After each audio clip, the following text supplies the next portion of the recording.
Welcome to this LET review on experiential learning.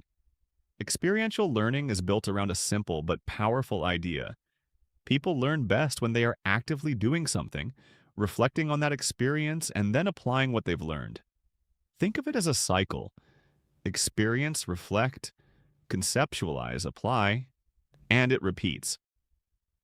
For each of the 8 questions in this presentation, we'll walk through the question type, the strategy you should use to approach it, and a clear explanation of why the correct answer is right and the others are not. Let's get started. Type 1.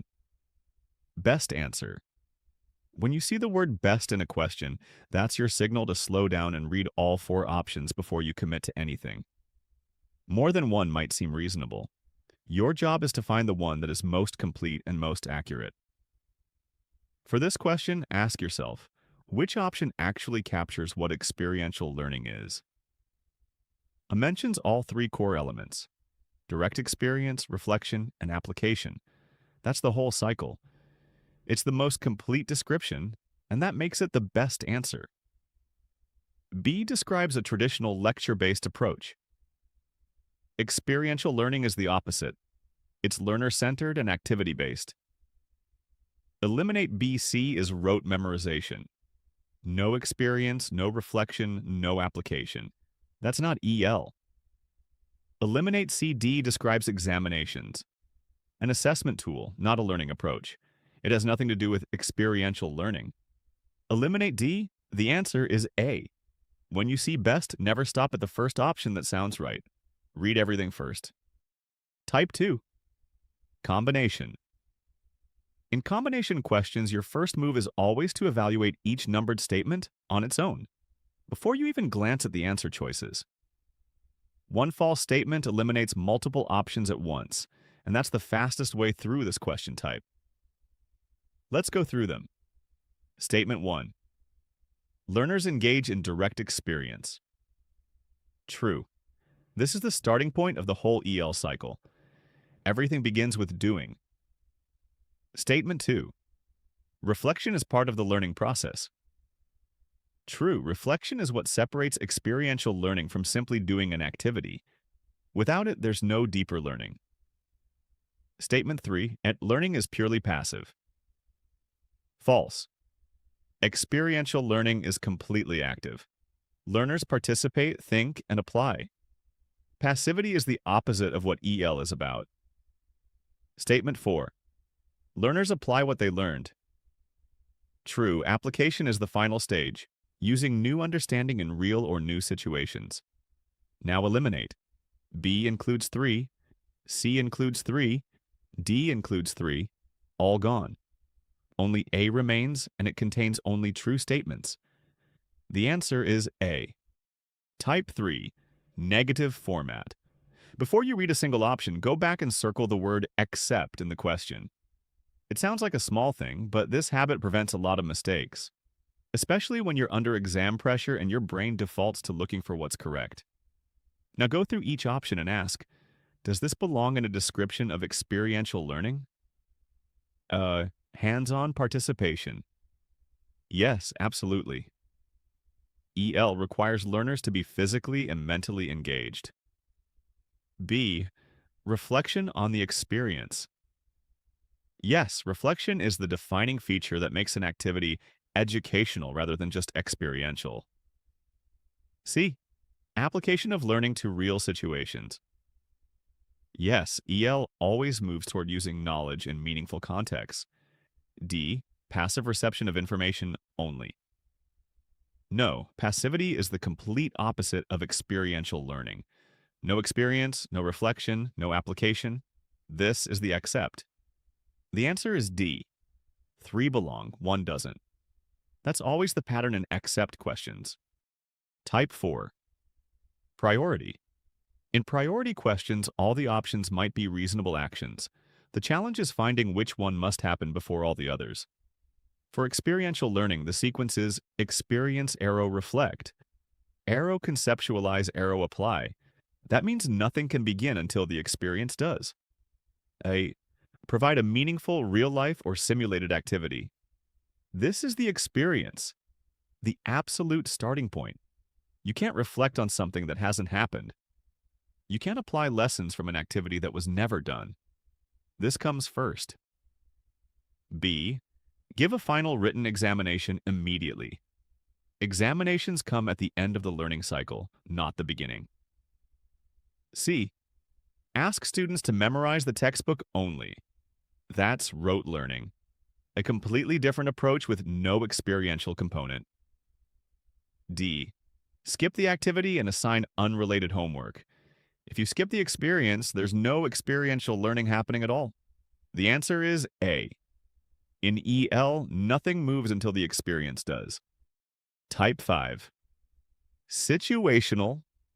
The scenario here is a mock job interview, a classic experiential learning activity. The experience has already happened. So where are we in the EL cycle now? Right at the point where reflection should occur. A. Guide students to reflect on their performance and identify improvements.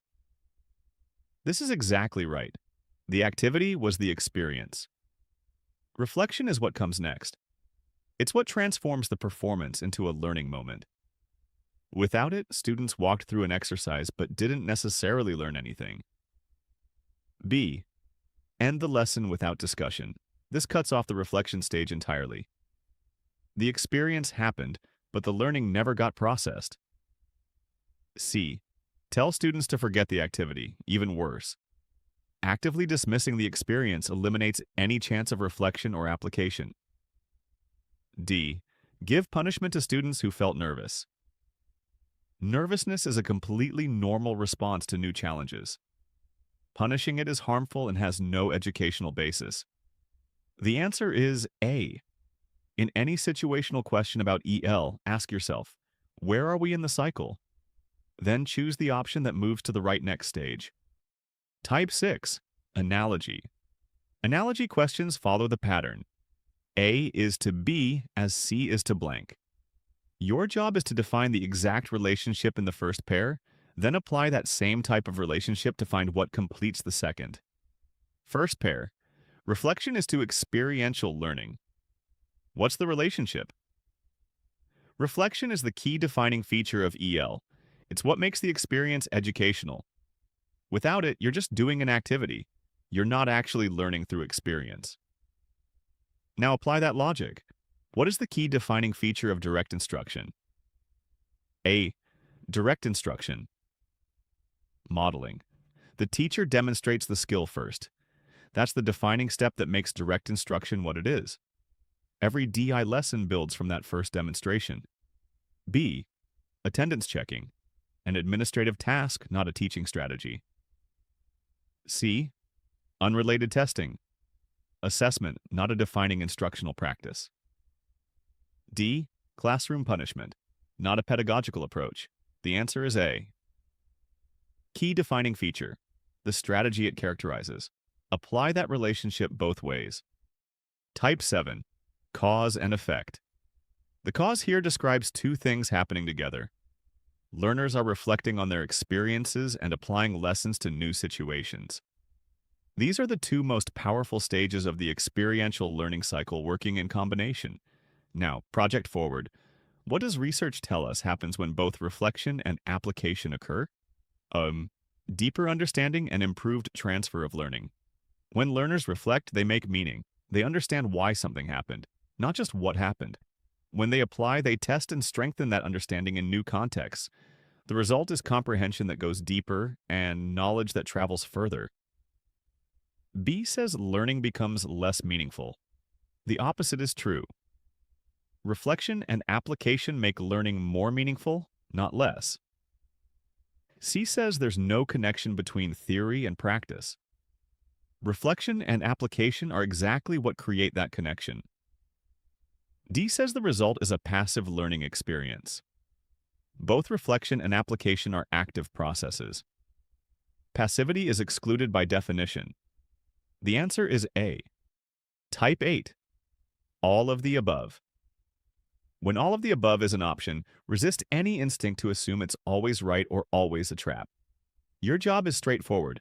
Verify each specific option one at a time. A. Fieldwork. Is this a form of experiential learning? Yes. Students go into real environments, communities, natural settings, workplaces, and learn through direct participation and observation. B. Simulation? Yes. Simulations create realistic scenarios in a controlled setting. Mock trials, patient simulations, role plays. Students experience something meaningful and can reflect on it afterward. C. Internship or practicum?